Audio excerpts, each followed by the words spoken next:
Leber at Nacho Leber via Twitter, 3 to 4:30 weekdays, Twin Cities Live, Channel 5. And Ben, a weekly piece, 9 to noon, joins us now.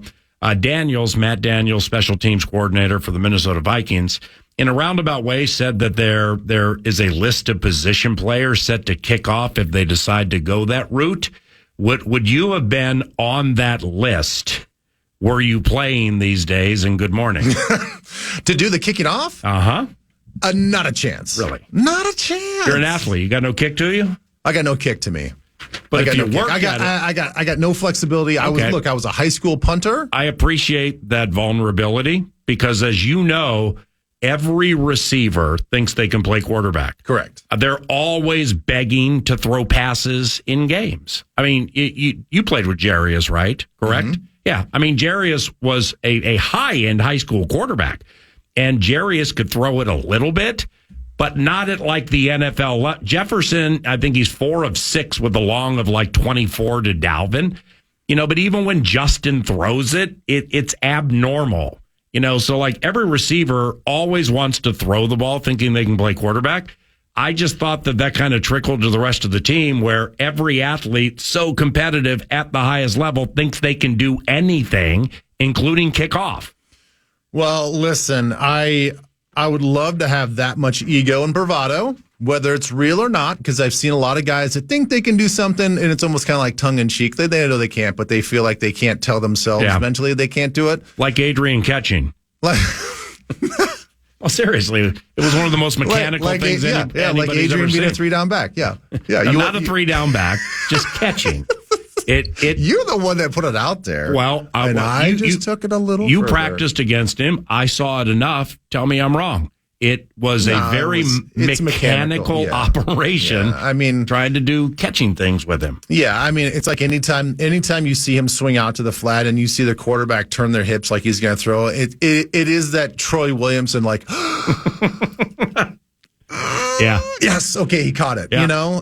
But yes, you're correct. But I will definitively say that no, I cannot kick the ball that well, especially like I think I can punt. Yep. I really think that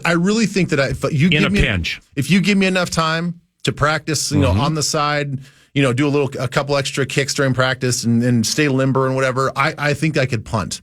The kicking, dude, that is way harder than people think. Right. Yeah. Now, the special teams coordinator also said games will be decided early in the season due to the new kickoff bit, because not everybody's going to be up to speed. Somebody's going to find a crack in the situation. So he thinks games are going to be decided early until people figure it out.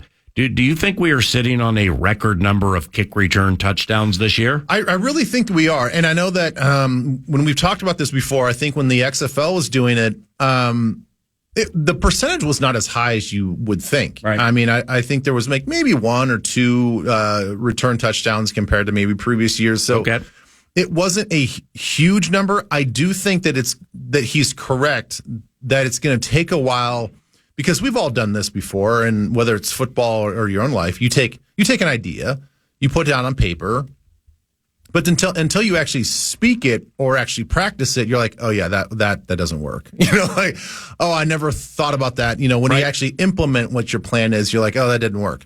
So now that the NFL has this time and all these coordinators have, they can practice things against their look teams, and they can try to get a good look. But until you get real players out there in a game-like situation, you don't know how these players are going to react to your diagrams. Yeah. And I do think it's going to be really, I think, interesting and fun to see how they can set up walls.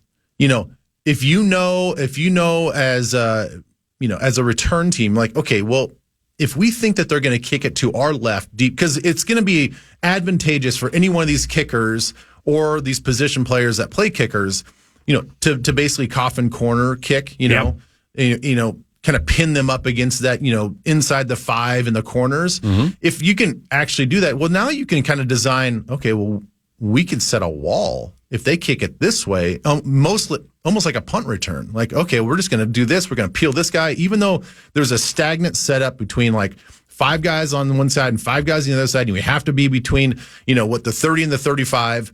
You can still design ways to to mess with the coverage team. And how that gets implemented and how that looks, I don't know, but I think it's going to be sort of a chess match. It's going to be really fun to watch all the different designs. Now, this is a 1%er in my opinion. But like he said, Daniel said, Kane and Brandon Powell are the primary two right now. He said there are others and wouldn't share. At training camp, watching Jordan Addison catch punts. He's been catching a lot of punts. I don't see him playing punt returner. So maybe they're getting him to figure out the trajectory of high balls coming in and stuff. I don't know if Addison's in the mix or not. But give in the XFL, the coverage guys begin at the 35. Okay, with the NFL, it's the 40. Okay, so that extra 15 feet is, according to Daniels, it's everything. So you envision, like Jefferson, he's twitchy, he slides and sees things beautifully. He can get these things on a full run, and then he catches it. They can't move until it's touched or it bounces, but say it's like a line drive, he catches it, and he's off, and they just start. I mean, seriously, Justin would be unbelievably tough to stop until he hurts something on a kick return and you lose him for a month and a half. Yeah, again, outside of the design of the plays that I just was talking about, what you're talking about too is the type of player that you want back there. Yeah. Because you want to go with guys that obviously know how to field the ball, but then it comes down to vision and your acceleration. And I think that running backs in particular and punt returners probably are the best guys on the team that have that sort of field vision of, seeing a gap, understanding where blocking schemes are, and then hitting the hole where it's supposed to go. Yeah. Basically on a full sprint. So, who they have back there and how they implement all this, it is going to be fascinating, intriguing. You're allowed to have one or two returners back there, and how does that work out? Now if you have one guy back there, then they can move around. And they can move around inside the 20. Yes. I mean, so and it's still being dictated on where the ball's being kicked, but right. If you use two guys back there, that's okay, that's great. You got two different options, but now you have one less guy up front to block. Yes. And then how far do you put these two guys away? Because the guy, the off returner that's not going to return it, he becomes the blocker. He could be the first guy that sets up the wedge, or he gets the most dangerous guy that beats the block. So it's going to be fun, and it's going to be fun to see. It's going to be fun to see these kickers. Right. I think really have to be football players. Right. They're really going to have to make a lot more tackles. And it can't just be, I'm just going to backpedal until the cavalry gets here. I'm going to have to make a sure tackle. Well, would you kick it out of the end zone like nearly every time and just give them the 30? Yeah, it starts at the 30. So therefore, just bang it out of the end zone like so many can, and we're going to give you the 30, and it gives you time to watch others and see, those who aren't kicking it out, like what's good, where the flaws are. So do you start conservatively and become aggressive, or do you just come out of the gate trying to line that sucker up so it bounces at the 16, takes weird bounces, takes a while to pick up. Now all of a sudden your guys from the 40 are just on them. I think you come out and be aggressive. These kickers are very, very good about getting airtime. And it's going to be so important, I think, and I get that the guys up front, the coverage team, can't move until the ball hits the ground inside the landing zone or they field the ball. I understand that.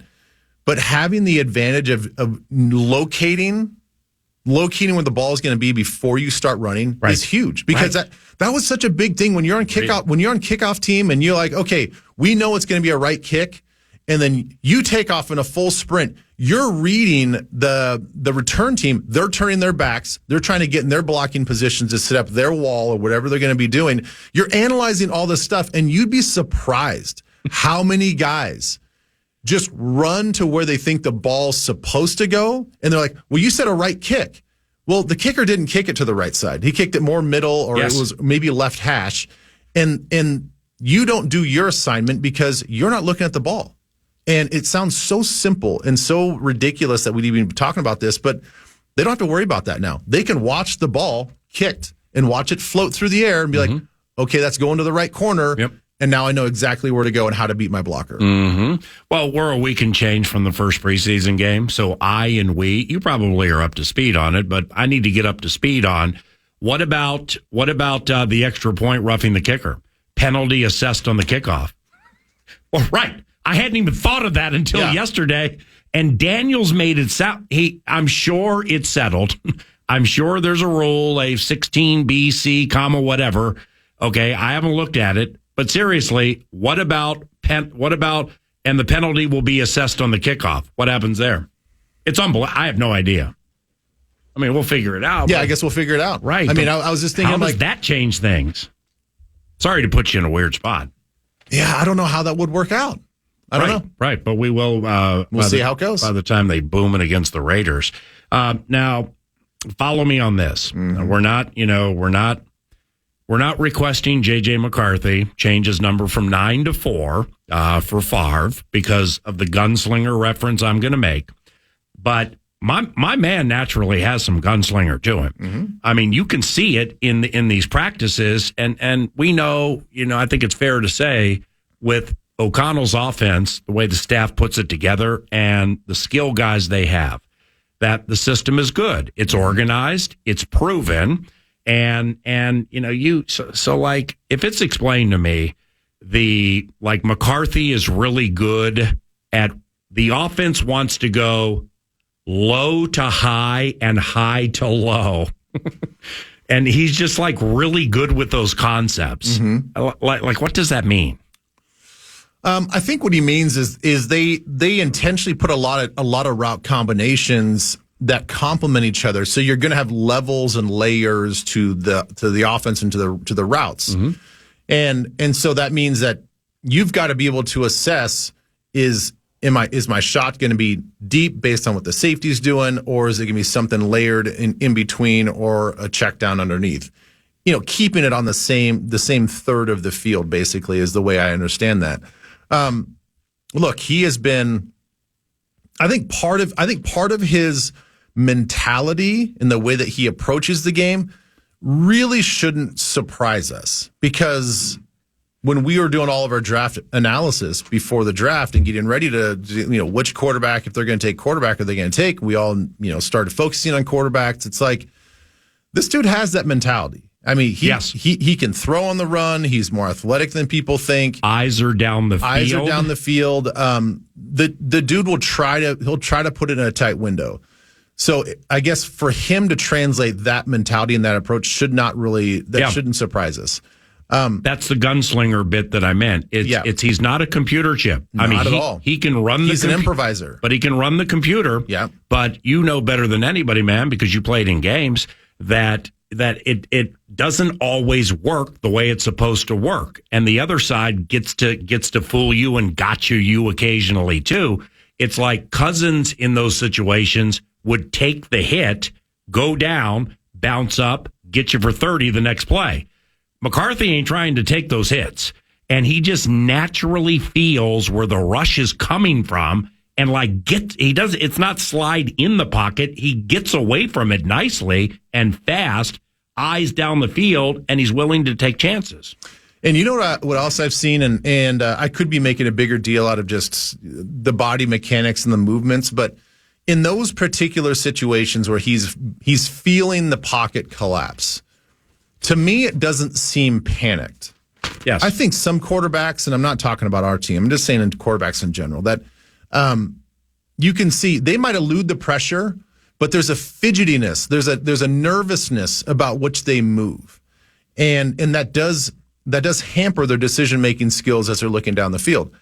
I don't really see that with him. I see him smoothly and urgently getting out of the pocket, but still all the while staying poised with his throwing mechanics and like his platform. The feet ain't all jumpy. The feet aren't jumpy. He looks in control. And I think that goes a long ways when you can handle chaos in a controlled manner as a quarterback. Man, that puts you head and shoulders above, even more skilled quarterbacks That's where like super skilled quarterbacks, they just can't handle the NFL because they can't handle the chaos. Yep. And he seems to be handling it really well. Now, we will know more, about who's going to play and why up to the Raiders game next week.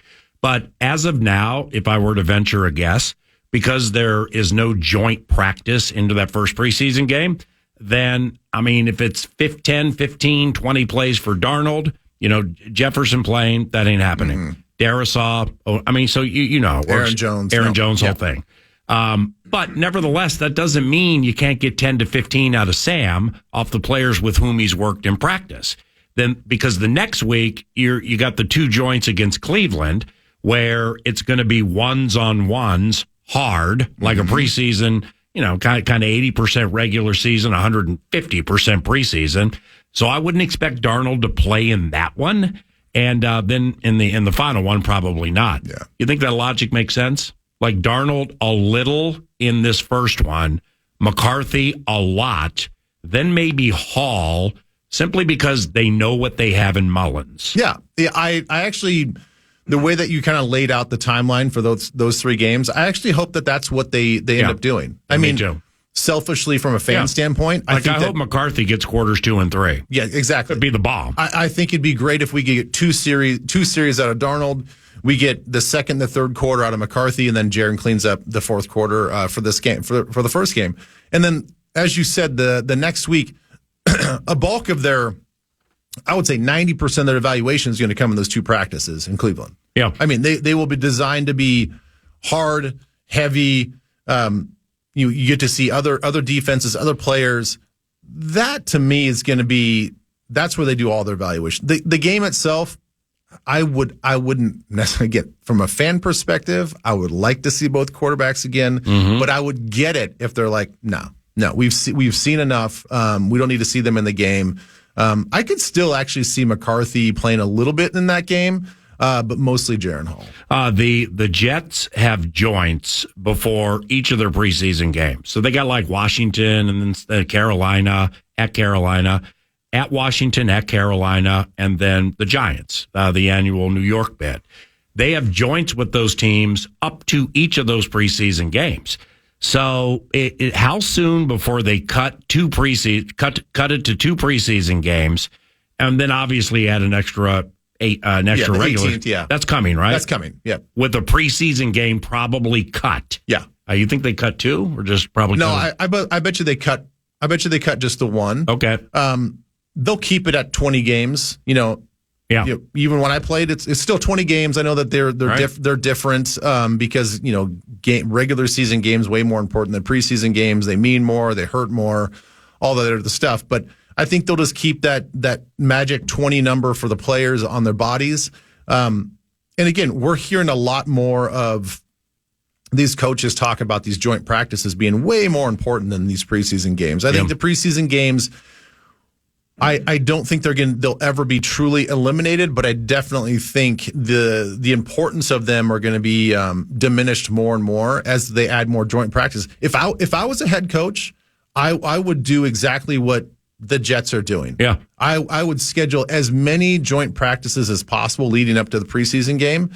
And then just the preseason game is like, all right, well, the guys that didn't, because I would have the joint practices be 1s and 2s almost exclusively. Mm-hmm. Maybe mix in some 3s if they're like on the cusp of earning a backup role. Yeah. But it would be 1s and 2s, controlled environment, full, up until taken down to the ground. And then preseason game is, look, it's going to be a lot of 2s, 3s, and 4s. So is this eliminating the opportunity for like dreams to come true? Like the Marcus Sherrills or Adam Thielens of the world? Because if it's strictly 1s and 2s and joints, I get that too, to get ready for the regular season. Well, then now you have the others in 1 fewer preseason game against talent that, it's really, most of them won't make the NFL. So it just might hurt the opportunity to open eyes in situations and make teams. I don't think so. Again, I would probably, if I had to really flesh this out, probably format it in a way that I was only doing the joint practices in the last week or the last 2 weeks of camp. If they keep 3 preseason games, then I would do the joint practices in games 2 and 3. If they get rid of a preseason game, then definitely you would have to figure it out to where the bulk of the backup reps obviously happen in the first couple of weeks of practice. And unfortunately, it's you guys got to show up and show out. And then when you get into the game and you get in a preseason game and you're not getting a ton of reps in the joint practices, then and you're probably going against a bunch of other 2s, 3s, and 4s, you got to show out again. I mean, I don't really think that it takes away too many of their reps because they're getting a small amount of reps in practice even right now. Yeah. Right now as we speak. That's a good point. If you look at the Vikings practice, it's a lot of 1s versus 2s, 2s versus 1s, and then we'll mix in some 3s and 4s. They'll get the scrap reps. Talk to Adam Thielen. That's how it went. You just have to make those 12 reps that you get in practice in a team situation. You have to make them count. I'm hearing wonderful things about Gabriel Murphy, an undrafted cat who's making waves off the edge. So Turner, Grenard, Van Ginkel, Patrick Jones, that there definitely is room for him to make the active roster. But think about just off this conversation. Are preseason games big for a guy like Murphy, and why? Well, yeah. I mean, just like everything else. I mean, but the thing is, they're big. But if you're talking about opportunities, the way that you laid that out is exactly why they get their opportunities in these camp practices. Right. If he wasn't getting these opportunities in the practices right now, we wouldn't be talking about him. Yeah. But he's doing enough. He's doing enough through OTAs and mini camp that leads up to this that they're like, oh, this guy can play. Yeah. We can actually find a spot for him. So it sounds like he's doing enough in practice. He's getting enough reps in practice that they think wow, he can actually play. Of course, when he gets in the game this weekend, and if he goes out and dominates and shows that he's head and shoulders above the competition that he's playing against, then I guarantee you the very next padded practice that they have the following week, he's going to be in the mix even more. So it'll be super important for him, just like everybody else. Ben Leber at Nacho Leber via Twitter. And don't forget, each and every weekday, 3 to 4:30, see Benjamin on television, Channel 5 via Twin Cities Live. More Vikings training camp and some NFL conversation around the corner with Nacho Leber when we return.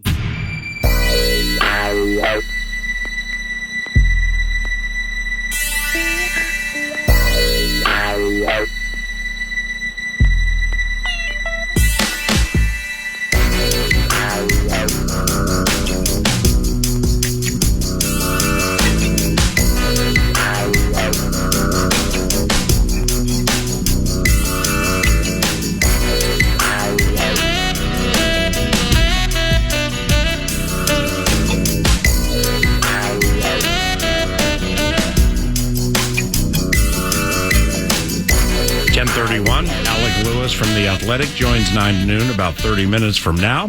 He's preceded by News du Nord. And speaking of du Nord, Nordo is here to pepper Nacho Leber with some pertinent Minnesota Vikings-related questions, and here they are. Yeah, indeed. Camp practice yesterday, pads on. Robert Tonyan goes down with back spasms, and there's 12 tight ends on this team. Ben, where do you think everything shapes up until we get TJ Hawkinson back? Whew, that's going to be really interesting. I tell you what, going back to what last year, what KOC said about Johnny Munt, I think they're really high on him. And, I'm not saying that he doesn't even come close to comparing to Hawkinson as far as being as versatile and maybe, that sort of comfort blanket that they have in the middle of the field.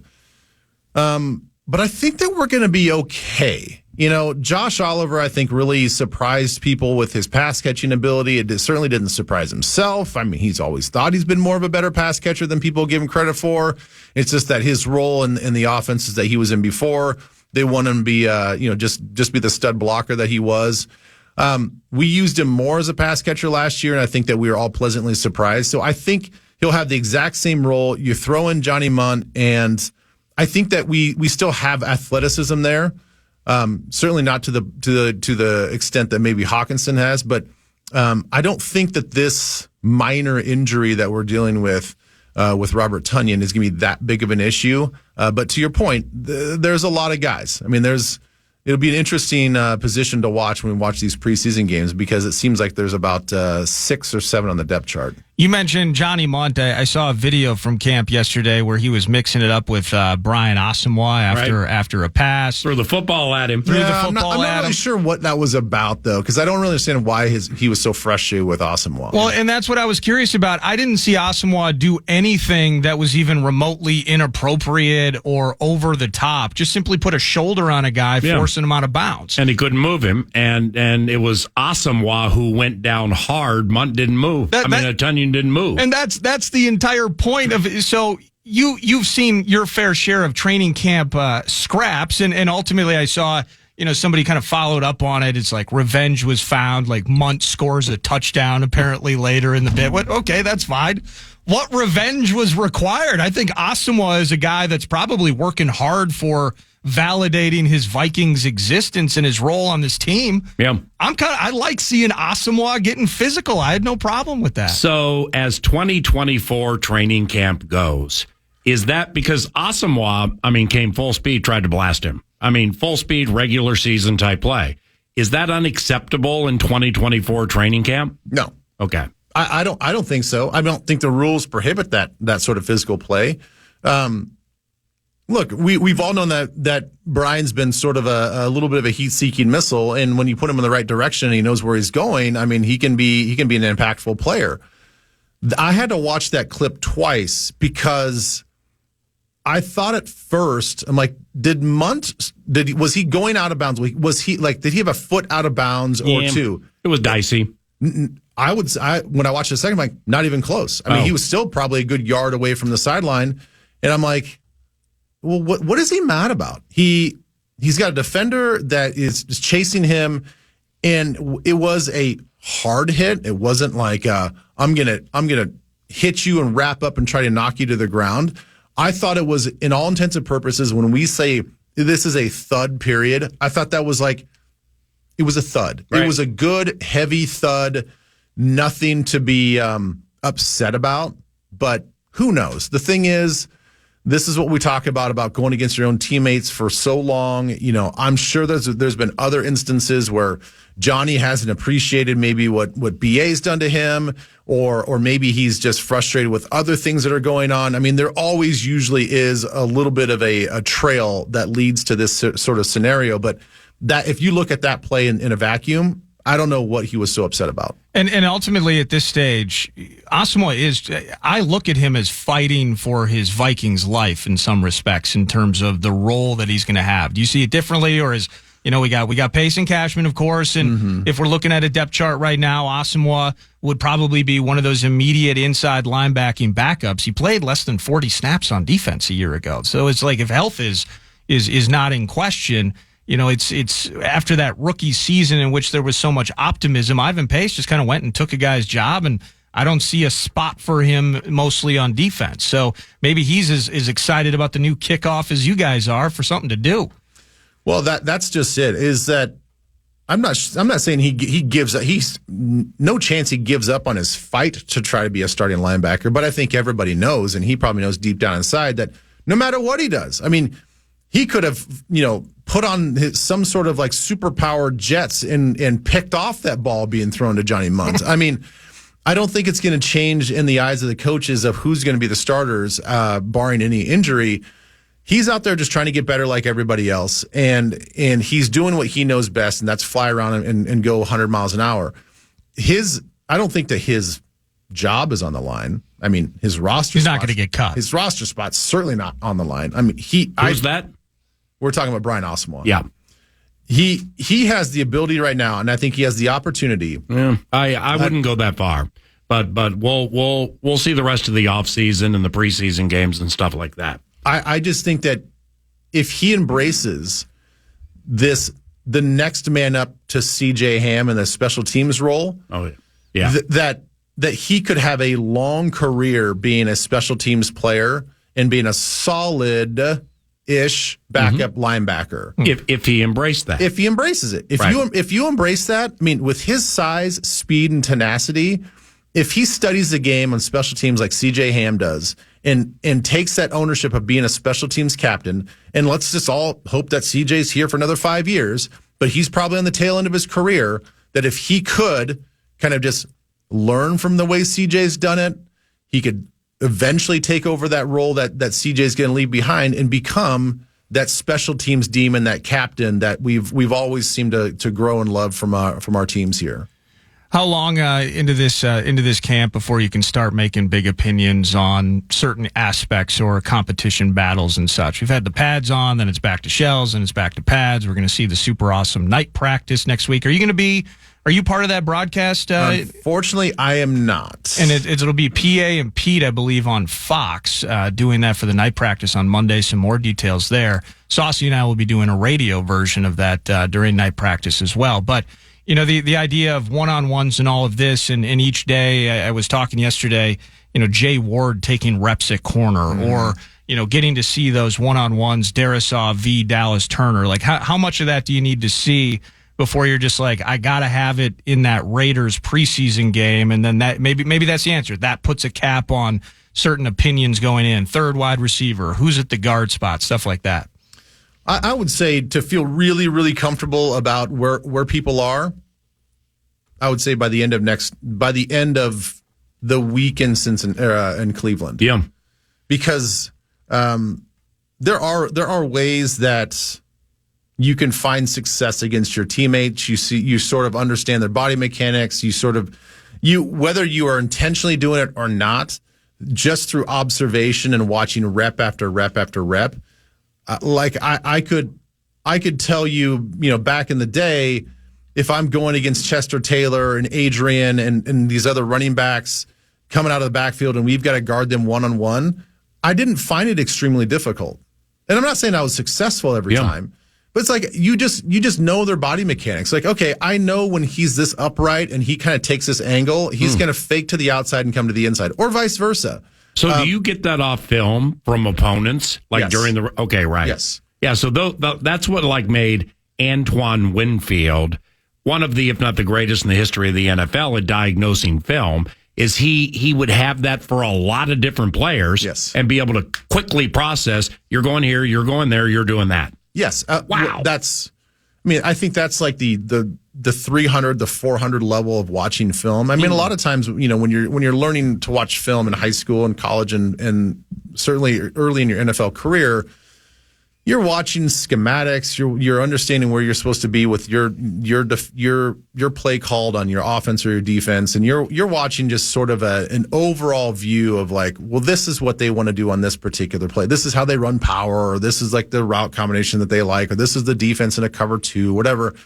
But you get into the next level, like where Antoine and like especially pass rushers. I mean, Jared Allen would just study the left tackle. Wow. Like on this down and distance or this particular play, like, is there something that I can grasp that can give me a little bit of heads up on how he's going to play me on this particular play? And so, to your point, to make this really long-winded, I think that you can figure out your own team and you can figure out your own teammates and you can figure out even how KOC likes to call plays. Yeah. And you're like, okay, well, we've seen this all through OTAs and mini camp and now in training camp. Like, I am going to expect this route combination. I'm going to expect this because this is what they've done on third and 7 this, 20 other times. So you can sort of skate by and find a little bit of success just by doing that. When they get to Cleveland and they don't know what to expect at all,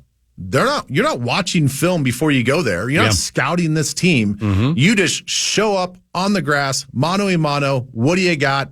I'm going to give you my best. That's awesome. I mean, after that weekend, that's when the coaches are like, okay, everything that we saw, this guy truly is a dog, and this guy is exactly what we thought he was going to be, for better or worse. My man, you are elite. Have a terrific time on television today, Channel 5, 3 to 4:30, TCL. Yeah, you know we. And I'll see you soon. All right, thanks, man. See ya. Ben Leber at Nacho Leber via Twitter. News du Nord is next.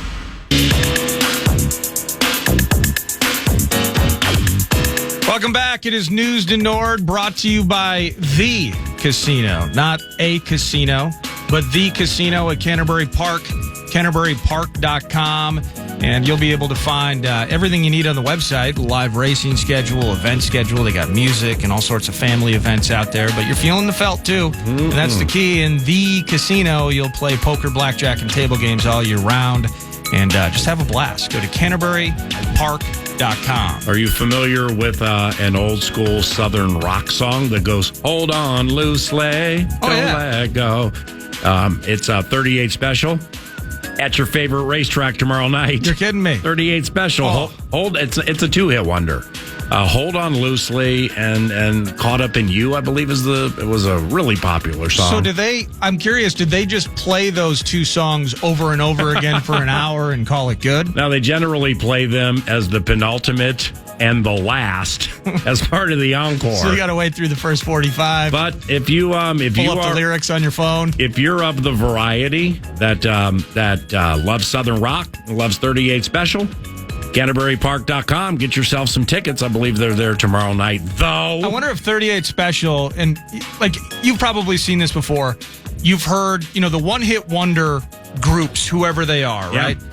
That some of them will take it personally. You only know me for this song, but I have 20 years and I have 5 studio albums that you don't care about. And that's my artwork. And I can appreciate the pride of putting these things together, the pride of creating it. I get it. Sure. But how can you be mad at getting the mailbox money from maybe what you think is your worst song? You think it's your worst song. You think it's awful. Yes. But you can fill arenas with it. You got to appreciate some of that. So if you're 38 special and no one knows the words to your first 8 songs, but everyone's screaming out, "Hold on loosely," that was good. Don't let go. Oh yeah. Just appreciate that. I hope that I hope that they do. Twins. I have just quickly. Okay. I have access to 38 special set list. Oh, no guarantee it's exactly this when they play at CBY, but it goes "Rockin' Into the Night." Okay, "Wild-Eyed Southern Boys," "Back Where You Belong," "The Sound of Your Voice," "Back to Paradise," "Honky Tonk Dancer." Oh, we got some Southern rock here. "Roughhousin'," "Teacher, Teacher," "You Keep Running Away," "Somebody Like You," "Second Chance," "Like No Other Night," "Hearts on Fire." Then they cover a song by a band called Riggs, called "Radar Rider." Then it's "If I'd Been the One," "Fantasy Girl," "Trooper with an Attitude." Final song, "Caught Up in You," very popular. Encore, "Chain Lightnin'," "Hold On Loosely," and a Creedence Clearwater Revival cover called "Traveling Band." That's a lot of songs. That's a lot of songs for old people. Man. Yeah, not trying to. It's going to be humid too. Hey. Not trying to be rude, but by the time you get to Roughhousing, old people are getting tired. Yeah, by the time they get to Teacher, Teacher, you may be feeling the felt, just waiting for me to text you. All right, we're one away from "Hold On Loosely," and the con rolls out with all the black chips to go, "Hold on loosely." See, I love the traditions, even of the encore, and some don't do it this way anymore, but many, if not most, still do. It's the feigning of the ending of the show. So whatever that last song is, the lights will dim, and maybe through the fog you can see the shadows walking off stage, and you just know. And it's only a matter of how long they're going to force you through this arbitrary pause before they re-enter the stage and hit you with "Hold On Loosely." Right. The Minnesota Twins win 8-3 yesterday, PA. It was Larnach, Kepler, Lewis, and Mr. Wallner. Wow. All RBI knocks in a 5-run third inning. They handled business. So they get meatloafed, but they didn't get swept. Unbelievable win, given the discontent. They must... I'm not kidding you, man. Well, Correa is yelling, "Trade me!" Had I heard that and been in Las Vegas, I might have gone broke in about 5 seconds. Yeah, you would have hit that first 5 hard. Yeah, Dan, I love when you have Dan on, and I should have him on more, when I'm here. Dan's great. Yeah, he's fantastic at explaining things, and he was sharing what was on us yesterday about trading deadline. Oh, yeah, the other thing that he brought up that was eye-opening. Holy cow. The TV deals where he's like, the San Diego Padres have gone rogue on it. Yep. You know, they got their own stream team. And, they're making a whopping $4 million. Wow, $4 million, pretty innovative. Well, their TV deal used to be $74 million. I'm like, what is this? I mean, this is like the baseball version of the kickoff rule. No, it's crazy. But that is how do you do it? Do you play around and grip onto these regional sports networks and get all the blood out of the stone you possibly can? Do you reset now and go digital and you take that financial L under the idea that maybe you're creating a new habit, a new standard that can grow, a new platform to build from? It's a short-term lose-lose. There's no doubt about it. Some teams are taking that L now. Some are trying to string it out. Comcast made some teams hoist the white flag. Yeah, they did. Which, I mean, it's like baseball is shiny toy big boss. Well, so is Comcast and Xfinity. I mean, they don't have to budge. Where they're not getting complaints the way like the local team was. Oh, another eye-opening bit from your interview with Dan Hayes MLB yesterday. It was, I knew that our like TV deal was low-ish as major. Bro, I didn't know we were last. Yeah. I didn't know we were at the bottom. It ain't great. For like, geez, man. Yeah, peanuts. Absolutely. Speaking of peanuts, people were eating peanuts out in the great city of Queens. Is it in Queens where the Mets play? Flushing Meadows would be in Queens. Okay, well, Pablo Lopez gave up 2 over 6. He's actually been, he was middling to start. He's been ramping up, PA. Yeah. And the team's off today. The White Sox are in town starting tomorrow. You can watch that on TV for a small convenience charge. Joe Mauer, it's a celebration this weekend. He was inducted into the Hall of Fame a week or two ago. So congratulations to him. There'll be a party at Target Field and hopefully a sweep as the Twins are still working their way back into AL Central contention and maintaining that wild card edge. Before we leave, I got a couple of things for you actually here. We'll start with Bo Nix. This is from PFT. Tuesday saw the team make the first change to the way they are doling out reps since the start of camp. They'd been cycling first-team reps between Bo Nix, Jarrett Stidham, and Zach Wilson, but they have now dropped Wilson from the rotation. So Zach's out of the mix. He's always been a long shot to beat out the others, and the big question for Broncos head coach Sean Payton has always been how long he'll wait to make Nix this year's first-round pick the number one guy. Payton hasn't offered. He has not offered an answer to that question, but did say Nix did pretty well with his turn to play with the starters. I like his progress, Payton said via the team's website. There you go. That's your Bo Nix update. At the Viking first preseason game against the Raiders. It's a simulcast. We do the simulcast where it's on Fox 9 and FM 100.3 KFAN. And, this first one is our only home preseason game. So it's a national game on NFL Network. They got one at like 11:30 or noon, then one at 3, then one at like 7:30. Yeah, I mean, I don't know if and or when Denver plays that day. I mean, I really, really, really, really want to see J.J. McCarthy. I don't care, like I said earlier, if it's against Max Crosby or Crosby, Stills, and Nash. Yeah. I want to see my man run for long runs, in control, in hand, and in command, and just showing the anti-bike what I know he wanted and couldn't get, and now he gets a chance to watch it. And now you're not allowed anywhere near the city of Denver. The last thing I have for you, this is from TMZ. You've been a Vox for a long time, but you also host a radio show. You've been doing that even longer. 23 now, right? Season 23? For football, Vox of the Purple. Mm-hmm. So this is, let me see here. His name is Buck Rising or Buck Reising. Reising. I'm going to go Rising. Buck Rising. Okay. And he's for 104.5. Buck Rising sounds like a name of somebody who would be in adult films. Yeah, correct. So this is from TMZ. Things got heated at Tennessee Titans practice on Tuesday. Hey. Star defender Jeffrey Simmons unloaded on radio host Buck Rising, and the entire altercation was broadcast over the airwaves. Right. The tense interaction went down as Buck was welcoming Titans corner Roger McCreary for a sit-down. So we're on Radio Row type bit. Yep. We got Roger here. We're on the air. There's some shuffling, of the headphones here. Okay. Yep. Hey, we got Roger coming in 104.5. Yep. Hey, the zone. And Simmons, I watched it. Simmons walked over and blasted him. You do a lot of talking on social media. You P word. I'm right here, Jeff. Buck clapped back. We can talk anytime you want to. Unbelievable. Well, we'll have to deal with that later, and he tries to transition to McCreary. Simmons, this is a tweet from earlier in the day from Buck. Simmons just swung at J.C. Latham after some pushing and shoving. Ref said 98 would have been tossed in a game. He's back in for the next two and immediately starts a brawl. Sloppy. Simmons needs to lock TF in. Have you ever had that was after that was the tweet. Oh, I see. That many are assuming led to ultimately hours later he's trying to do his radio show. Simmons walks off and goes after him. Yep.